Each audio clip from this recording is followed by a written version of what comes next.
ये आकाशवाणी रायपुर है। प्रादेशिक समाचार बुलेटिन के साथ मैं राहुल सिन्हा।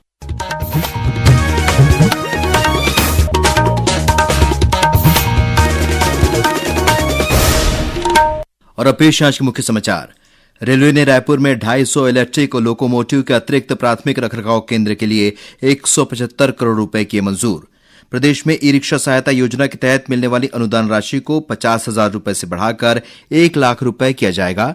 छत्तीसगढ़ हाईकोर्ट ने एक मामले में फैसला सुनाते हुए स्पष्ट किया है कि आंधी तूफान, तेज बारिश और तेज हवा के दौरान पेड़ से गिरकर हुई मौत भी प्राकृतिक आपदा की श्रेणी में आती है। और दक्षिण अफ्रीका में आयोजित एशिया पैसिफिक अंतर्राष्ट्रीय पावर लिफ्टिंग चैंपियनशिप में दुर्ग जिले के जयदीप साहू ने दूसरा व्यक्तिगत स्वर्ण पदक हासिल किया। अब समाचार विस्तार से।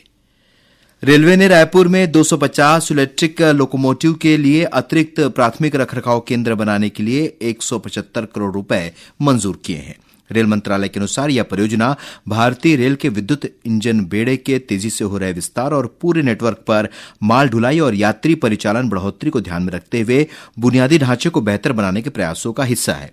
अतिरिक्त प्राथमिक केंद्रों से रेलवे मौजूदा बुनियादी ढांचे का बेहतर इस्तेमाल कर पाएगा। साथ ही रायपुर मंडल भविष्य में तकनीकी विस्तार के लिए महत्वपूर्ण स्थान बन जाएगा।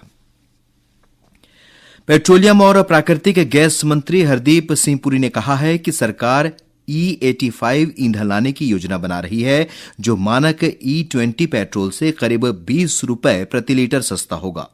उन्होंने कहा कि E85 केवल उन वाहनों के लिए उपलब्ध होगा जो विशेष रूप से इस ईंधन के उपयोग के लिए डिजाइन किए गए हैं। श्री पुरी ने एथेनॉल मिश्रित पेट्रोल से इंजन को नुकसान पहुंचने और वाहन के प्रदर्शन पर प्रतिकूल प्रभाव पड़ने संबंधी आशंकाओं को भी खारिज किया।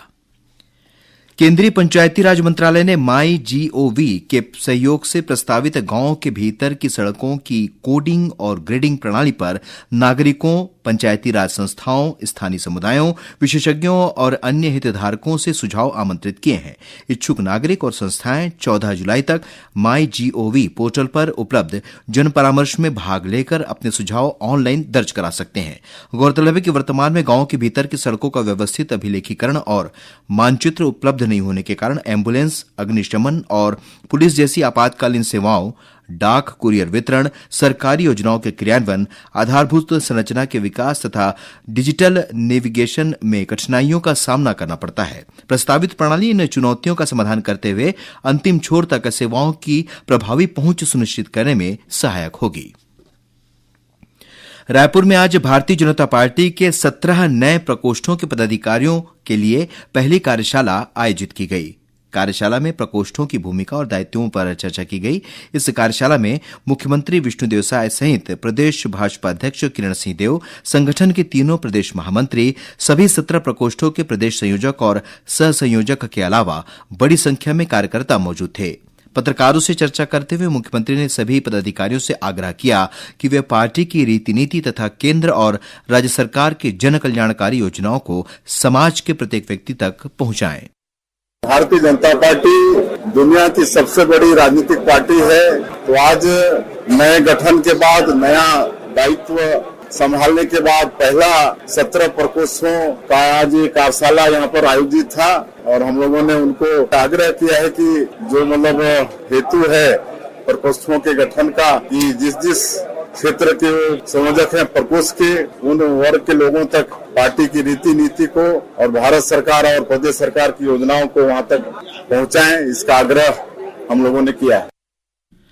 प्रदेश में ई रिक्शा सहायता योजना के तहत मिलने वाली अनुदान राशि को 50,000 रुपए से बढ़ाकर 1 लाख रुपए किया जाएगा। श्रम मंत्री लखनलाल देवांगन की अध्यक्षता में कल मंत्रालय में हुई छत्तीसगढ़ असंगठित कर्मकार राज्य सामाजिक सुरक्षा मंडल की पहली बैठक में यह निर्णय लिया गया। बैठक में गिग वर्कर्स, चरवाहों और असंगठित कर्मकारों के मेधावी बच्चों के लिए नई कल्याणकारी योजनाएं तैयार करने पर भी सहमति बनी। श्रम मंत्री ने पंजीकृत श्रमिकों का EKYC और आधार आधारित पंजीयन कराने तथा पात्र हितग्राहियों तक योजनाओं का लाभ पहुंचाने के निर्देश दिए।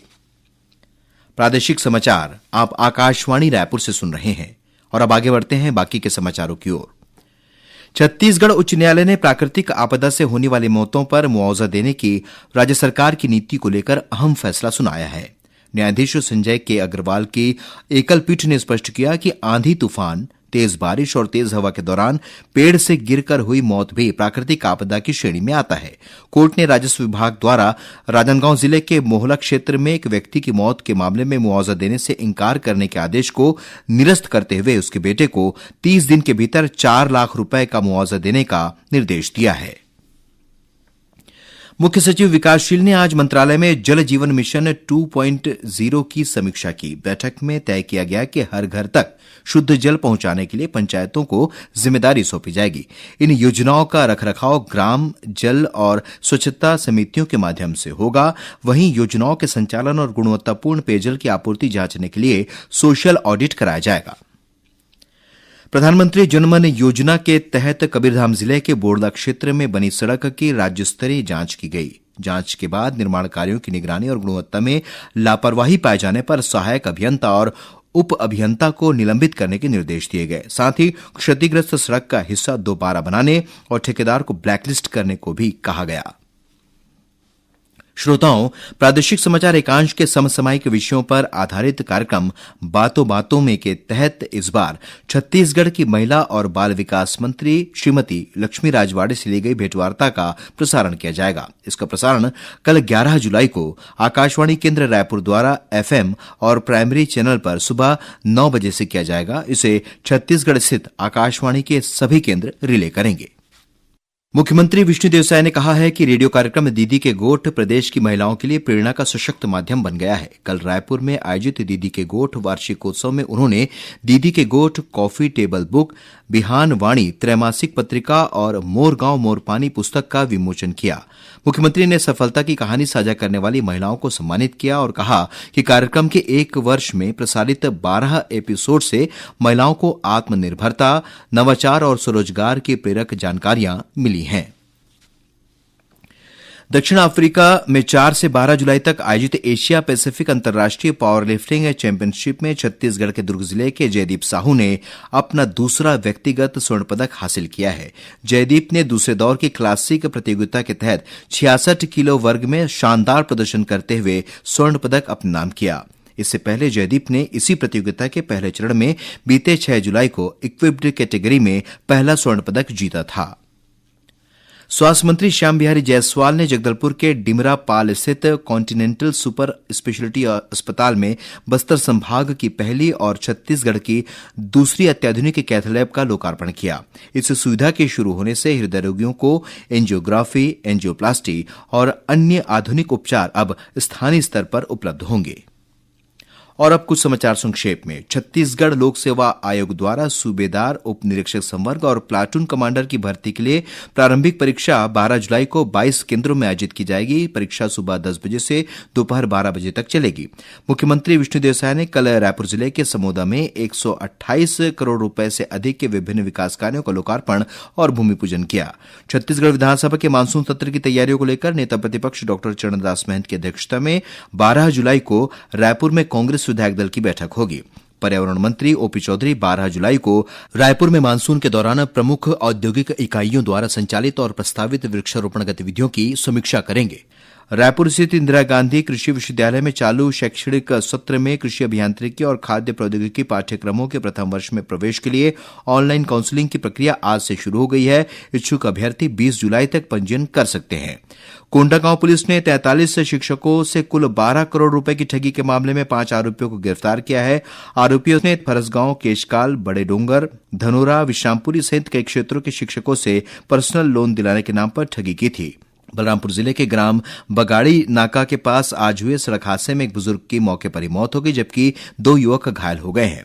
भिलाई इस्पात संयंत्र में आज ब्लास्ट फर्नेस के रॉ मटेरियल एरिया में संचालित ओवर ब्रिज क्रेन के टूटकर गिरने से क्रेन ऑपरेटर गंभीर रूप से घायल हो गया। सरगुजा जिले के सीतापुर थाना क्षेत्र के ग्राम सोनतराई स्थित देवगढ़ मोड़ के पास एक हाईवा में आग लग गई। इस हादसे में वाहन चालक सहित 3 लोग गंभीर रूप से झुलस गए।